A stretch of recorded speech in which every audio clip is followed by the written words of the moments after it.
ओम दुंग दुर्गाय नमः। या देवी सर्वभूतेषु शक्तिरूपेण संस्थिता नमस्तस्यै नमस्तस्यै नमस्तस्यै नमो नमः। कीलक स्तोत्रम। कीलक स्तोत्र का पाठ दुर्गा सप्तशती देवी महात्म्य के अंतर्गत किया जाता है। इस स्तोत्र का पाठ अनिवार्य रूप से दुर्गा कवच और अर्गला स्तोत्र के बाद किया जाता है। इस स्तोत्र के पहले मंत्र का 31 बार प्रतिदिन जाप करने से मन में शांति प्राप्त होती है। अथ कीलक स्तोत्रम। ओम नमः चंडिकायै।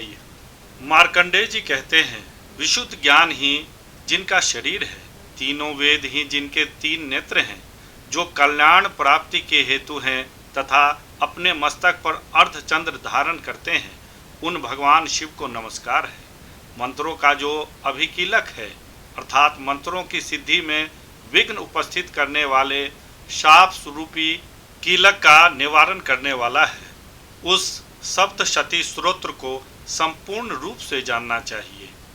उसके भी उच्चाटन आदि कर्म सिद्ध होते हैं, उसे भी समस्त दुर्लभ वस्तुओं की प्राप्ति होती है। तथापि जो अन्य मंत्रों का जप न करके केवल इस सप्तशती नामक स्तोत्र से ही देवी की स्तुति करते हैं, उन्हें स्तुति मात्र से ही सच्चिदानंद स्वरूपनी देवी सिद्ध हो जाती हैं। उन्हें अपने कार्य की सिद्धि के लिए मंत्र, औषधि तथा अन्य किसी साधन के उपयोग की आवश्यकता नहीं रहती। बिना जप के उनके उच्चाटन आदि समस्त अभिचारक कर्म सिद्ध हो जाते हैं। इतना ही नहीं, उनकी संपूर्ण अभीष्ट वस्तुएं भी सिद्ध हो जाती हैं। लोगों के मन में यह शंका थी कि जब केवल सप्तशती की उपासना से भी समान रूप से अथवा सप्तशती को छोड़कर अन्य मंत्रों की उपासना से भी समान रूप से सब कार्य सिद्ध होते हैं, अब इनमें श्रेष्ठ कौन सा साधन है?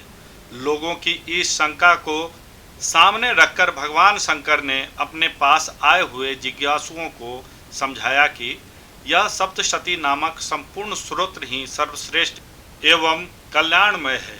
तदंतर भगवती चंडिका के सप्तशती नामक स्तोत्र को महादेव जी ने गुप्त कर दिया। सप्तशती के पाठ से जो पुण्य प्राप्त होता है, उसकी कभी समाप्ति नहीं होती, किंतु अन्य मंत्रों के जप जन्य पुण्य की समाप्ति हो जाती है। अतः भगवान शिव ने अन्य मंत्रों की अपेक्षा जो सप्तशती की श्रेष्ठता का निर्णय किया, उसे जानना चाहिए। अन्य मंत्रों का जप करने वाला पुरुष भी यदि सप्तशती के स्तोत्र और जप का अनुष्ठान कर ले, तो वह भी पूर्ण रूप से ही कल्याण का भागी होता है। इसमें तनिक भी संदेह नहीं है। जो साधक कृष्ण पक्ष की चतुर्दशी अथवा अष्टमी को एकाग्रचित होकर भगवती की सेवा में अपना सर्वस्व समर्पित कर देता है और फिर उसे प्रसाद रूप से ग्रहण करता है, उसी पर भगवती प्रसन्न होती है, अन्यथा उनकी प्रसन्नता नहीं प्राप्त होती।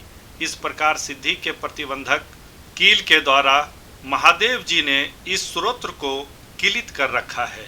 जो पूर्वोक्त रीति से निष्कीलन करके इस सप्तशती स्तोत्र का प्रतिदिन स्पष्ट उच्चारण पूर्वक पाठ करता है, वह मनुष्य सिद्ध हो जाता है, वही देवी का पार्षद होता है और वही गंधर्व भी होता है।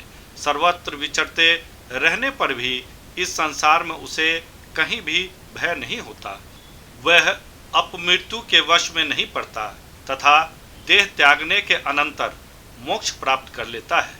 अतः कीलन को जानकर उसका परिहार करके ही सप्तशती का पाठ आरंभ करे। जो ऐसा ही करता है, उसका नाश हो जाता है। इसलिए कीलक और निष्कीलन का ज्ञान प्राप्त करने पर ही यह स्तोत्र निर्दोष होता है और विद्वान पुरुष इस निर्दोष स्तोत्र का ही पाठ आरंभ करते हैं। स्त्रियों में जो कुछ भी सौभाग्य आदि दृष्टिगोचर होता है, वह सब देवी के प्रसाद का ही फल है। अतः इस कल्याणमय स्तोत्र का सदा जाप करना चाहिए। इस स्तोत्र का मंद स्वर से पाठ करने पर स्वल्प फल की सिद्धि होती है, अतः उच्च स्वर से ही इसका पाठ आरंभ करना चाहिए। जिनके प्रसाद से ऐश्वर्य, सौभाग्य, आरोग्य, संपत्ति, शत्रुनाश तथा परम मोक्ष की भी सिद्धि होती है, उन कल्याणमयी जगदम्बा की स्तुति मनसा क्यों नहीं करते। इति श्रीदेव्या कीलकश्रोत्रं सम्पूर्णम्।